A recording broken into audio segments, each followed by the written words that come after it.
मंगेश चहावाला, ज्याला मी आयुष्यभर माझा मित्र समजत आलो होतो, त्यानेच माझे पैसे लुटण्याचा प्रयत्न केला। आणि एकीकडे भीमराव, ज्याला मी आयुष्यभर फक्त त्रास देत आलो, त्याने माझे पैसे मला परत केले आणि स्वतःच्या भावाला सुद्धा जेलमध्ये पाठवलं। समजतच नाहीये कोणाला कुठल्या दृष्टीने बघायचं ते। अशा वेळेस मनुष्याला स्वतःला सांभाळावं लागतं।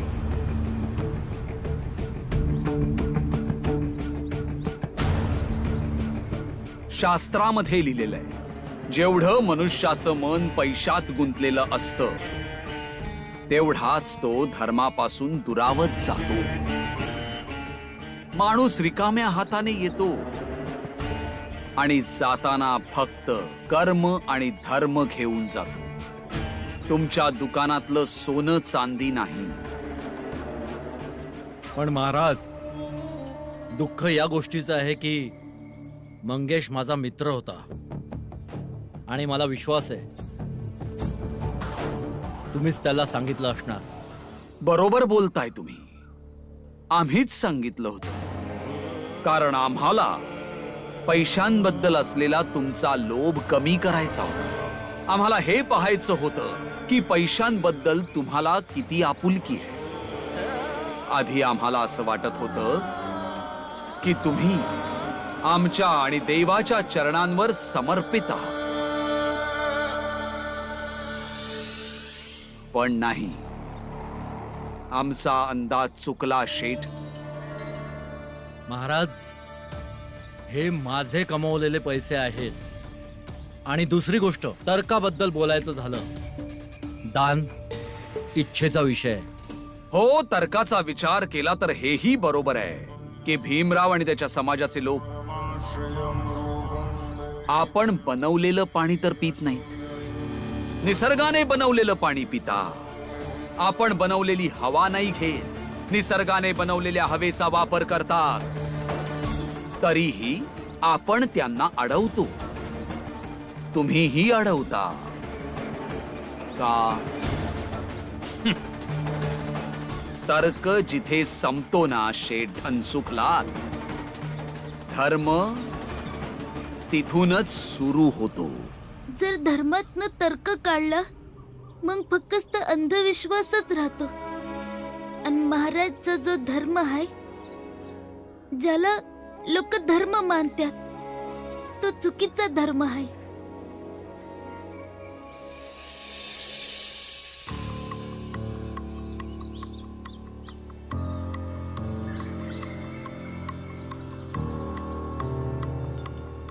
माझी वार्षिक परीक्षा जवळ आली आहे आणि माझी वही पूर्ण भरली आहे।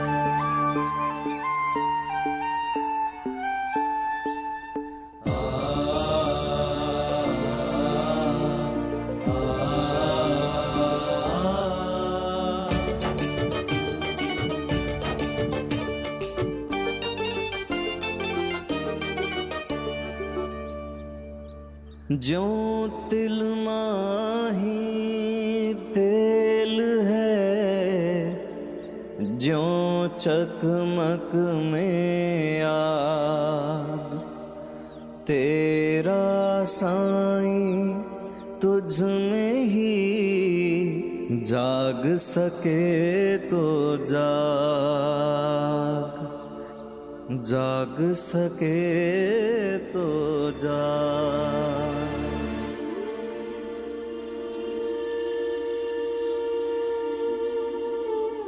भीमराव, हे काय करतोयस? गुरुजी, माझी वही भरली आहे आणि पैक बी नाही आहेत, म्हणून मातीलाच वही बनवली आणि या काठीला लेखणी बनवून अभ्यास करतो आहे।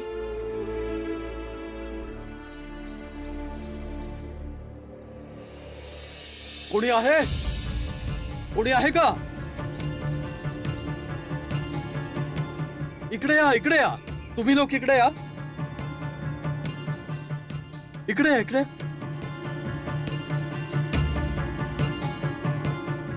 तुम्ही पण या. हे बघा, मला माहित आहे की तुम्ही लोक या उदाहरणाचा स्वीकार करणार नाही, कारण भीमराव एक अस्पृश्य जातीचा मुलगा आहे. पण मी माझ्या 55 वर्षांमध्ये आजपर्यंत कोणालाच असं करताना बघितलं नाही. त्याची वही संपली तर जमिनीलाच वही समजून अभ्यास करतोय. मला नाही माहित भीमरावने असं का केलं. तुम्हाला हे पाहून जेही वाटेल, पण ही प्रेरणा आहे स्वतः भीमरावासाठी, आपल्यासाठी, आपल्या मुलांसाठी, येणाऱ्या पिढ्यांसाठी.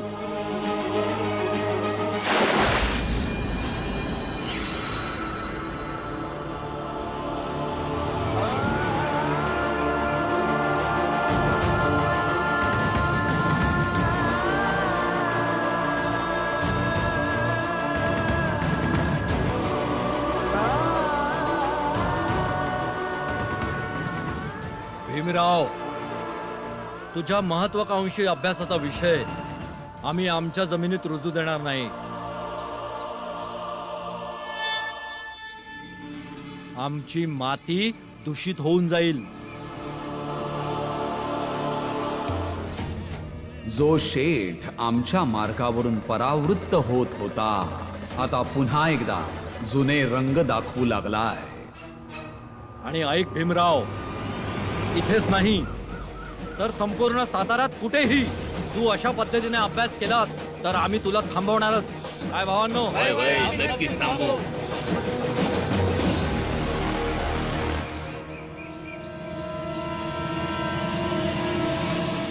शेठजी, तुम्ही शिक्षणाची चमक चिखलानं कमी नाही करू शकत. आणि आज गुरुजी समोरच आहेत म्हणून जास्त विश्वासानं सांगू शकतो. आणि तुम्ही काय बी करा, पण म्या अभ्यास करतच राहणार. तो पत्तूर जो पत्तूर जगातली समधी जमीन संपत नाही, आणि तो पत्तूर जो पत्तूर जगातलं समद पाणी संपत नाही. आणि शेठजी, एक खरा गुरु आपल्या शिष्याच्या भविष्याबद्दल तसा देखील चांगल्या प्रकारे जाणून असतो.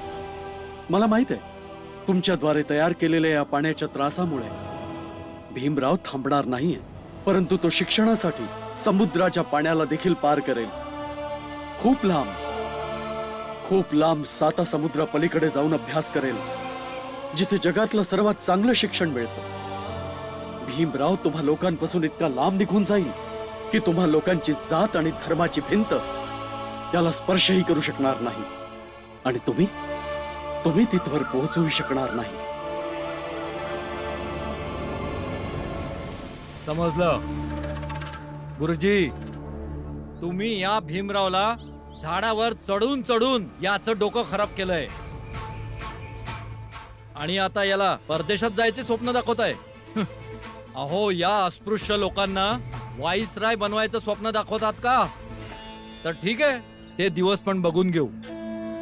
अहो, जा आपल्या घरातून पाणी आणा आणि जिथे जिथे हा भीमराव अभ्यास करत जाईल तिथे तिथे आम्ही याच्या सोबत जात जाऊ, पण याला शिकू देणार नाही.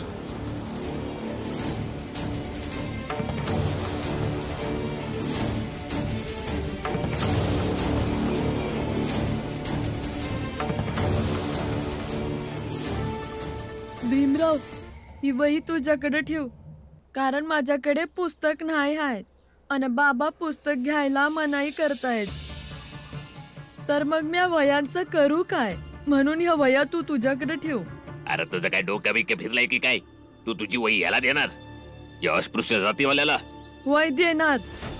जर तुम्ही मला पुस्तकं नाही घेऊन देणार तर मग या वयांचं मी काय करणार? मी ह्याला जर वह्या दिल्यात तर तो त्याचा वापर तरी करेल.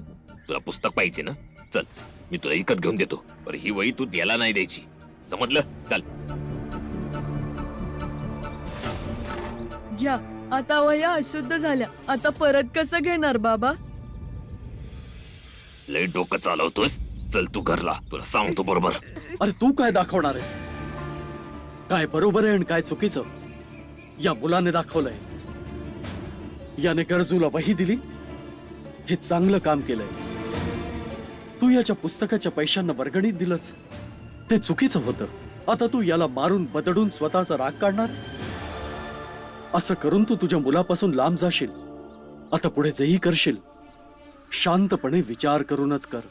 चल भीमराव.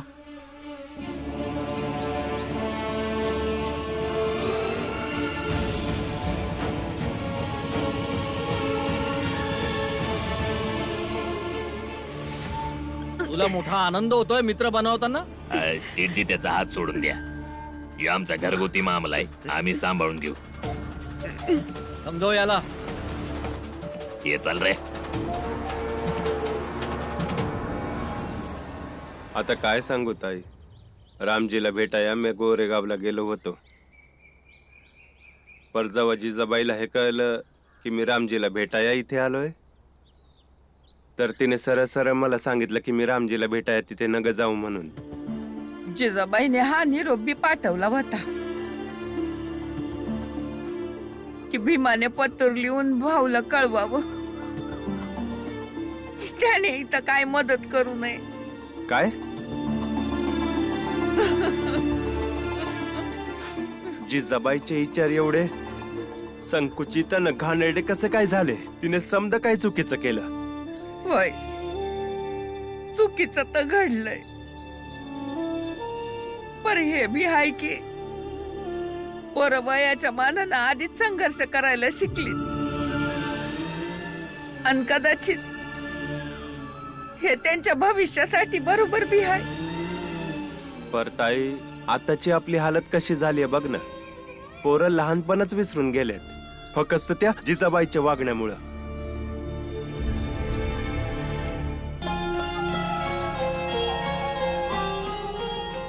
तू आज मला वही दिली आहेस, मी तुला पुस्तक देईन. कारण एकमेकांची मदत केल्याने शिक्षणाचा प्रसार जास्त लवकर होतो. अरे भीमराव, तिकडे कुठे चाललायस? शाळेचा रस्ता इकडे आहे बाळा. गुरुजी, 10 वाजले असतील. कोणत्या तरी वकिलाला बघतो आणि सिद्ध करतो का बाळा दादाला त्याच्या चुकीची जाणीव झाली आहे, ज्यामुळे त्याला जामीन मिळेल. पण वकील तुझं बोलणं तेव्हाच ऐकेल जेव्हा तुझ्याकडे पैसे असतील. पैसे आहेत तुझ्याकडे? प्रयत्न तर करीन, पण पैका न देता बाळा दादाला न्याय नाही मिळाला तर ते तर चुकीचं आहे ना. ठीक आहे, चल मी पण येतो तुझ्यासोबत. चल.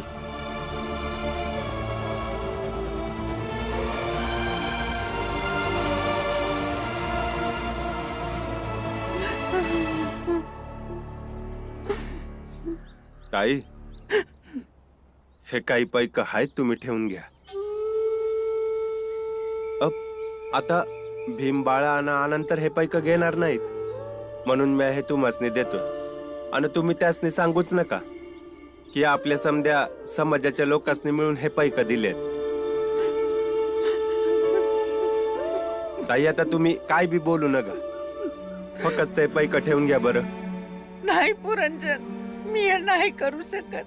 ताई, तुम्ही असं नका करू. आम्ही सुद्धा याच कुटुंबाचा हिस्सा आहोत ना. आता आम्हीच तुमची साथ नाही देणार तर कोण देणार? आणि तसं बी या कुटुंबानं आमसनी किती काय शिकवलं आहे हे समजा रामजी आणि भीमनेच तर शिकवलं आहे ना. तर ताई, आमचं सुद्धा काहीतरी कर्तव्य आहे ना की आम्ही सुद्धा या कुटुंबासाठी जेवढं काही जमल तेवढं करावं.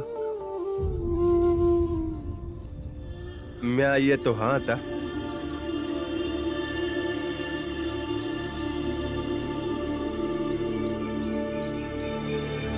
पुरंजन काका,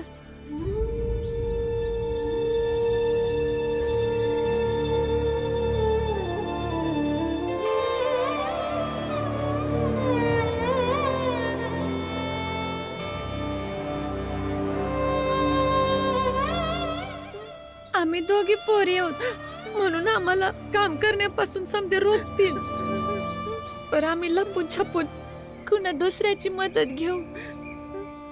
आमच्या भावांच्या संघर्षांना कमजोर तर नाही होऊ देणार ना. आणि म्हणूनच हे पैक तुम्ही आम्हाला नका देऊ, हे तुम्ही परत घ्या. आशीर्वाद द्या आम्हाला की आमचे तिन्ही भाऊ यशस्वी हो. पर बाळा म्या कोणी बाहेरचा नाही आहे ना. पण भावांच्या संघर्षासमोर आम्ही समध्या भावा बहिणींशिवाय बाकी समधे परकेच आहेत ना व. पर वाईट वाटून घेऊ नका पुरंदर काका, फक्त आमासनी समजून घ्या.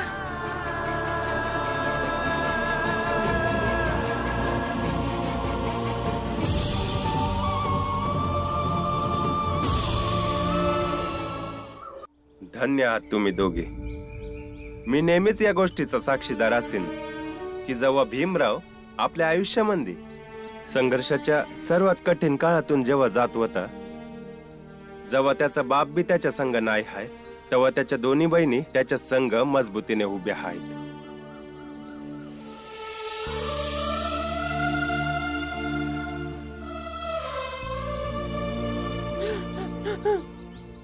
तुळसा, मंजुळा, या आत्या. अरे तुझीच मदत करण्यासाठी आम्ही चोरी केली नव, आणि आता तुझ्याच मुळे आम्ही तुरुंगात येऊन फसलोया. आणि तुला हेच करायचं होतं तर आमच्या संग कशा पायी आलास? समधी वाट लावलीस तू. अरे याच्याकडनं काही नाही होत. हे समजा याच्या भावानं भीमरावनं केलंय. बस फक्त आपण इथून सुटलो ना, मग त्या भीमरावला आम्ही सोडणार नाही. वय वय करा ना प्रयत्न. समजा सातारा प्रयत्न करतोय, तुम्ही बी करा.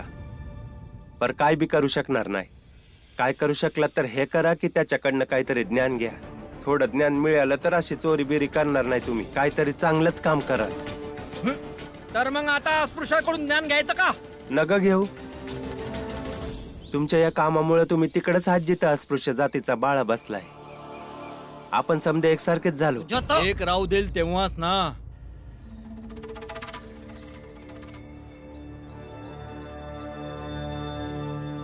सेठजी, आमासनी सोडवा सेठजी.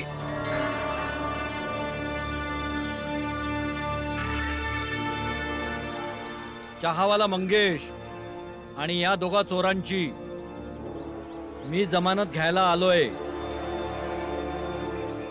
आणि हे इथून हसत हसत निघून पण जातील. आता उरला फक्त तू. तू सडत राहा आयुष्यभर इथे.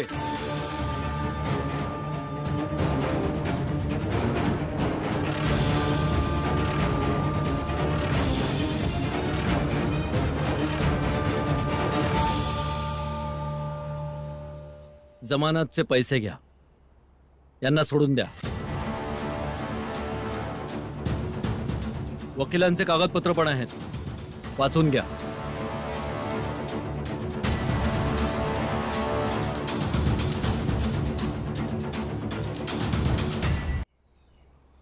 हवालदार, सोडा या तिघांना.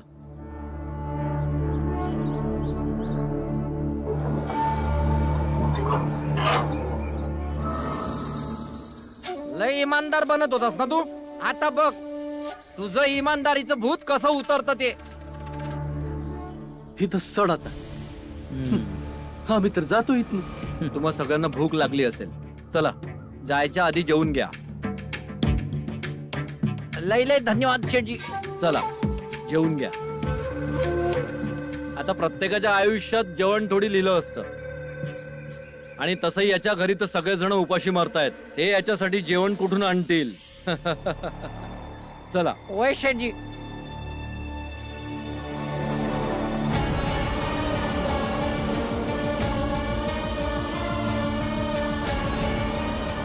महाराजांनी मला समजावलं होतं, आपण सगळे एकाच समाजाचे आहोत, म्हणून एकमेकांच्या मदतीसाठी उभं राहायला हवं. आणि तुम्ही दोघं इथून महाराजांना भेटायला जा. तुम्हा दोघांना बोलवलंय.